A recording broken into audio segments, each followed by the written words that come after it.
Hey now, I love cheese bread, I love cheesy sourdough, and I've made several different types. However, one issue that I have with it is that most of the time the cheese gets so melty that it sort of melts out of the bread a little bit and it leaves little pockets where the cubes of cheese used to be. So today, I'm going to try something a little bit different using high temperature cheese. This is generally used for making sausage and smokies and all kinds of fun stuff like that. So let's see how it works in a sourdough. I don't need that right away, so let's just get the dough itself going.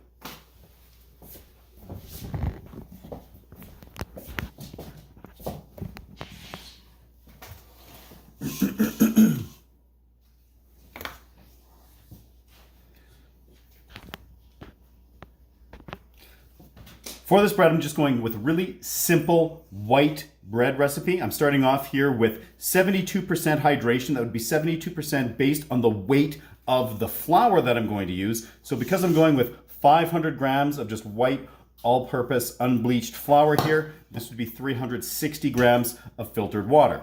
Now, before I add the flour, I'm going to be adding some salt. This is just like pink sea salt here, so it's not iodized salt, so it's more friendly for the bacteria that is in the sourdough. I've got 1.6% or 8 grams of that.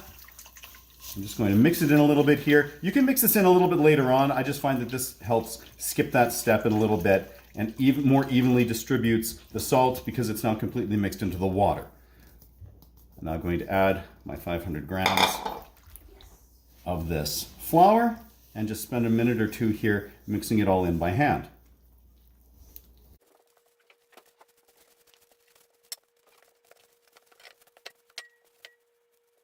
All right, I've got my dough here. It is all ready. I'm just going to clean off my hands, get this into the bowl, and then I'm going to let it sit for at least 30 minutes or until my leaven is ready. So while this is going to rest for that 30 minutes, I'm just going to take one of these nice plastic covers here. Actually just pick this up on Amazon here. Nice. You can use them several times before they get torn on you because they are kind of thin, but it's a great way to be able to keep an eye on the bread while it is doing its thing. So I've let my dough rest here for 30 minutes. I have pulled out my leaven, which has been doing its thing here for probably about 6 hours in my incubator. If you want to see my process for actually creating that, you can check out my video in the sourdough playlist. And now it's time to add this to my dough. I'm going to be adding 125 grams of that. So that will wind up being more than enough here to get this fermented.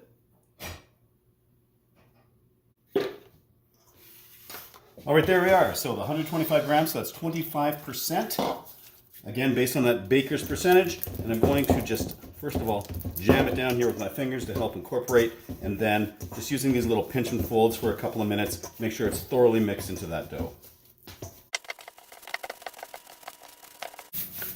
All right, there we are, ready to cover back up. And I'm going to let this sit for at least 30 minutes.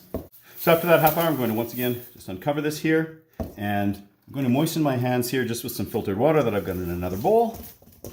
Scoop out this bread. And I'm just going to give it some stretches and folds here. I like using the quartz countertop because most of the time it'll just stick really nicely and I don't have to worry about it coming off afterwards. Perfect, just like that. So I've got one stretch and fold here and I'm going to cover it back up and give it 30 minutes. Okay, so I actually gave that about 45 minutes here, and I'm ready to actually introduce my cheese. So I've got 200 grams, so that would be 40% by the baker's weight, or baker's percentage here, of this high temperature cheese. Really excited to see what that does in the finished product here. So again, just moistening my hands with some of that filtered water. I'm going to be adding this via a lamination step. This is something I used to do all the time with this, almost every sourdough I did. But more recently, I just tend to do this now when I'm adding some sort of large addition of something like this, which is sort of big and chunky. And this is just a really good way to get it, as much of it distributed evenly through the sourdough as possible. So I've just made out a little mat here. This is probably hitting about 14 or 15 inches or 16 inches or so here. Get the tape measure. In length and width. And let's get a bunch of this cheese onto here, just like that. It was more than I intended. And I'm going to fold this over into a third, like this. And then I'm going to get some of this other cheese, sprinkle it around, just like that. Actually, the fact that it's on here is going to be okay, because I'll be able to just fold it up and over. Boom! Giving it these little love taps in between. Now I'm gonna put some more here, right in the middle. I can go ahead and go a third this way. And then sort of the last of the cheese. Let's get it all here. I might have gone with too much cheese. I'm not sure if that's possible, but we'll find out here. Get it all onto this and lift it up and fold it over. So the trick now is I'm just going to add a little more water, kind of fold it like this, trying to keep most of it within the dough itself. Just like this. I'm going to get this back into the bowl, cover it up, and give it about 30 minutes, and then we'll attempt a coil fold. Alrighty, so it's time to pop this dough out here. Take a little look at it. I think because all this stuff is in here, it's going to be difficult to do like a traditional coil fold where you would just kind of pull it up and let it sag and go around. So I'm just going to sort of force the coil fold just a little bit. Just kind of stretching it a few times around like that. I'm going to pop that back in, cover it up, and then repeat. So after that, I gave it one more coil fold and then a couple of hours here. And now looking at this bread, it is nice and jiggly, and I believe our bulk fermentation is complete. So it is time to do a pre-shaping. I'm just going to use some more all-purpose flour here just to dust my hands up a little bit. I'm done with the water. We're on to flour. I'm just going to scoop that out of the bowl. And just gently roll it, tighten it up a little bit here. Just like that. I'm going to cover it up just for a few minutes just to make sure it's not pancaking out or anything like that. And survey says, yeah, we're good.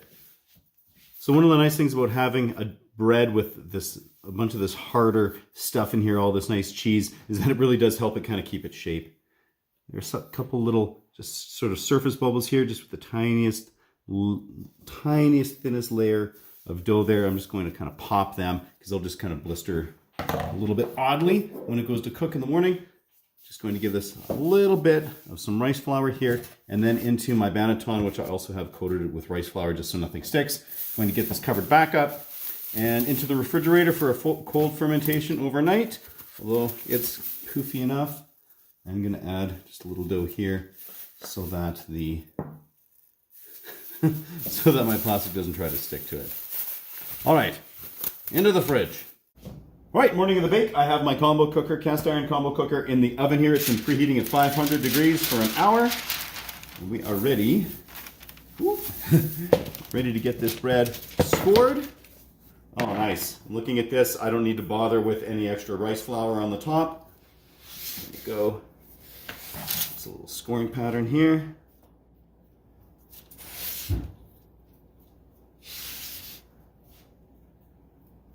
I'm going to pop this into the oven.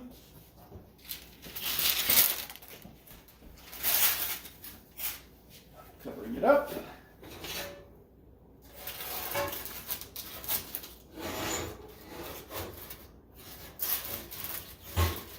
There we go. I'm going to drop the temperature down to 440 degrees and give it about 35 minutes. After 35 minutes, I'm just going to pop off that top. Ooh, nice. And I'm going to drop the temperature down to 430 degrees and give it another 20 minutes or so. Oh yeah, it just has to brown up. Ooh.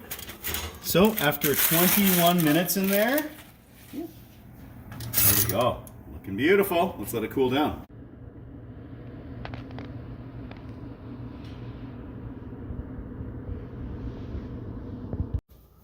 Alrighty, it's time to crack into this. Let's see what it looks like. All right, and here we go. Take a look at the inside there. Some nice big chunks of cheese all throughout. They're not melted. They haven't disappeared or left weird little pockets throughout. Awesome. Let's have a taste. All right, so I took this bread, I lightly toasted it, got some butter on there. It smells absolutely divine, very cheddar-y.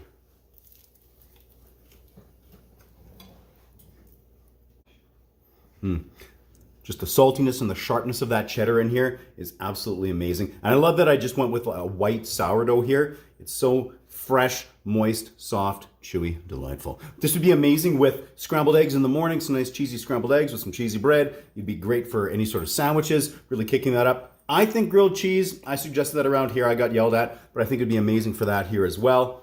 And yeah, really, really happy with how this high temp cheese turned out. The fact that it didn't melt out or anything like that. Expect to see some more high temp cheese sourdough recipes coming along the pipe. I think especially a little jalapeno. So yeah, there we go. Till next time, keep your cheese sourdough at 11.